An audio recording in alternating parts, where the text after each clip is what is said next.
అన్న ఈ రోజు అయితే మార్కెట్ కి అయితే వెళ్ళాము. టమాటా రేట్ అయితే ఈ రోజు అయితే క్వాలిటీ అయితే 250 నుంచి అయితే నడుస్తుంది అన్న. 300 కూడా ఉన్నది, అదైతే కొద్దిగా నడుస్తుంది. మీకు మొత్తం అయితే క్వాలిటీ అయితే 250 నడుస్తుంది అన్న, ఎక్కువ అయితే. అలానే మనం అయితే సెకండ్ క్వాలిటీ అయితే వేసామన్నా. 180 రూపాయలు అయితే వేసుకున్నాము. రైతు అయితే 200 చెప్పాడు, 20 రూపాయలు తక్కువ చేసి అయితే ఇయ్యమని చెప్పగానే అన్న అయితే ఇచ్చేసాడు. మనమైతే 10 బాక్సులు టమాటా అయితే తీసుకున్నామన్నా. 6 బాక్సుల టమాటా అయితే మొత్తం ఇందులో పోసామన్నా. 3 బాక్సుల టమాటా ఓన్లీ ట్రైలలో పోసుకోవడం అయితే జరిగిందన్న. మొత్తం అయితే ఒకే రకంగా ఉందన్న, ఎక్కడ కానీ చిన్నది కానీ పెద్దగా అయితే లేదు, సేమ్ ఒకే రకంగా అయితే కాయ అయితే ఉందన్న.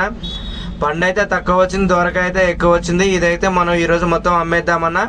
లాస్ట్ వరకు ఈ సాయంత్రం వరకు ఎంత అమ్మినా ఎంత పోయిందని తప్పకుండా అయితే వీడియోలో అయితే చెప్తాను. అప్పటి వరకు మన వీడియో నచ్చినట్టయితే ఒకే ఒక లైక్ అయితే చేయనన్నా, ఒక సబ్స్క్రైబ్ చేయనన్నా, మీ ఫ్యామిలీ మెంబర్స్ ఉంటే షేర్ అయితే చేయనా. ఎంతగానో కష్టపడుతున్నామన్నా, మా కష్టాన్ని గుర్తించండి అన్న. బాయ్ అన్న.